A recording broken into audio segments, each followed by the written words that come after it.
I the asshole for exposing my sister after she stole our father's inheritance? I, 31 Ami, lost my father last year after a long battle with cancer. It destroyed our family, especially my younger sister, 28F, or at least that's what I thought. For months, she acted like the perfect grieving daughter. She handled hospital paperwork. She helped plan the funeral. She constantly told everyone she wanted to honor our dad's final wishes. And honestly, I trusted her.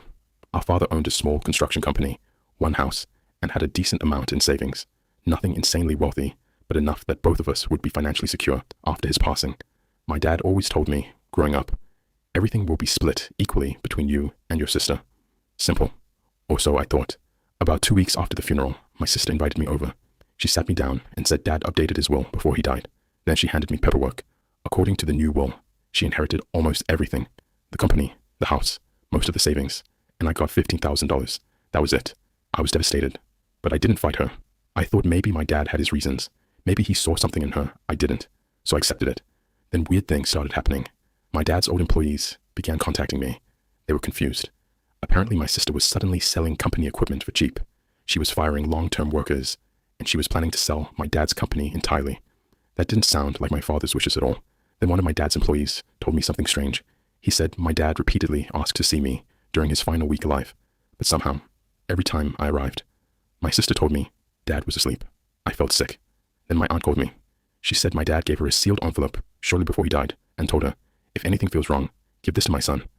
Inside was a copy of an older will, everything split equally, and there was also a handwritten letter. It said, if your sister suddenly controls everything, do not trust her. That line gave me chills. I hired a lawyer immediately, and things got much worse. The new will my sister showed me was signed 3 days after my father had been heavily sedated and unable to communicate. Doctors confirmed he wasn't mentally capable of signing anything. That alone was suspicious. But then forensic handwriting experts reviewed the signature. It was forged. My own sister forged our dying father's signature. I confronted her privately. She broke down crying and admitted forging the will. But then she claimed she deserved the money because she spent more time taking care of him. I was furious. But somehow, it got even worse. During the investigation, my lawyer found that nearly $400,000 had disappeared from my father's business account before he even died. The transfers happened while he was in hospice. Guess where the money went? My sister had secretly transferred it into accounts under her husband's name. She was stealing while our father was dying. And then came the final betrayal. My mother admitted she knew. She said she stayed quiet because she didn't want my sister going to prison while raising 2 kids. My own mother knew I was being robbed and said nothing. At that point, I snapped. I gathered my entire family for what they thought was a memorial dinner for my dad. Everyone came. My sister, her husband, my mother, extended family. Halfway through dinner, I stood up and played recorded phone calls, bank statements, forgery reports, everything. The entire room went silent. My sister started screaming that I was trying to ruin her life. My mother cried. Then my brother-in-law panicked. Why?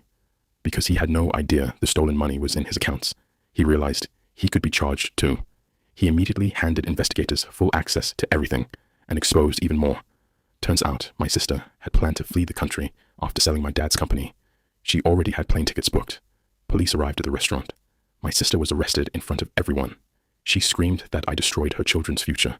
Now, my family is divided. Some say I did the right thing. Others say I should have quietly taken my portion and moved on. But she stole from our dying father and betrayed our entire family. Am I the asshole